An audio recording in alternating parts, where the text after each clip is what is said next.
نبدأ اليوم بشرح معنى كلمة أنشأب باللهجة العراقية وكيف تستخدم يوميا في مواقف مختلفة ومتنوعة بين الناس. نبدأ من النطق. كلمة أنشأب تنقال بحرف ش واضح وتعطي إحساس قوي يوصل المعنى مباشرة بدون مقدمات. وبالانتقال إلى الاستخدام، تنقال كلمة أنشأب غالبا بلحظات الغضب مثل أنشأب ولا تحكي لإسكات الطرف الآخر فورا. أما في سياق آخر تستخدم أنشأب للتعبير عن الضجر مثل يا أخي أنشب عاد عندما يصل الحديث لحد الإزعاج. وبالحديث عن البدائل تظهر كلمات قريبة مثل جب وسد حلقك وأسكت، لكنها تبقى أقل حدة من أنشب. وهنا يظهر الفرق. أنشأب باللهجة العراقية تعني أسكت، بينما أنجب بالفصحى ترتبط بالولادة، واختلاف المعنى قد يسبب التباس. ننتقل لمعنى آخر. في البصرة يستخدم أنشب بمعنى انسكب مثل أنشب الجاي بمعنى سكب فجأة وبشكل كامل.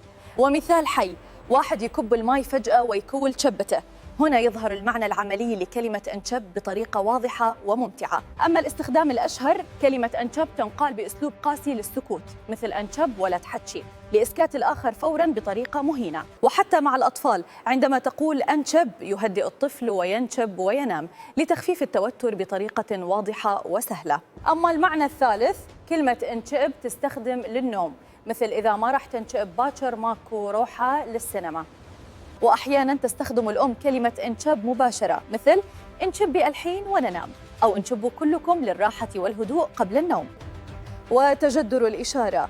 كلمة أنشب جاءت من الهند حيث تعني تشوبا هوجا أي أصمت. وأما المرادفات المحلية فهناك جب سد حلقك واسكت، وكلها تستخدم لإسكات الآخر بسرعة وبطريقة سهلة للفهم. ومثال حي لاستخدام المرادفات، أحدهم يقول تشوب سد حلجك أو اسكت، وبهالطريقة يوضح المعنى بسرعة وبساطة. وفي المواقف اليومية للبالغين يمكن قول أنشب بحزم مثل أنشب الآن، توقف عن المقاطعة فوراً ولا مزيد من الكلام. كلمة أنشأب انتشرت بالعراق منذ الثمانينيات، جاءت من الخليج والبصرة ثم عمت بغداد وبقية المدن تدريجياً. دخلت كلمة أنشأب باللهجة العراقية تدريجياً، ومع الوقت تطورت لتشمل الزجر، الانزعاج، وحتى الأمر بالهدوء. في الأسواق والمواصلات والأحياء العراقية يستخدم أنشأب لوقف الكلام المزعج أو لإعطاء الآخرين فرصة الحديث.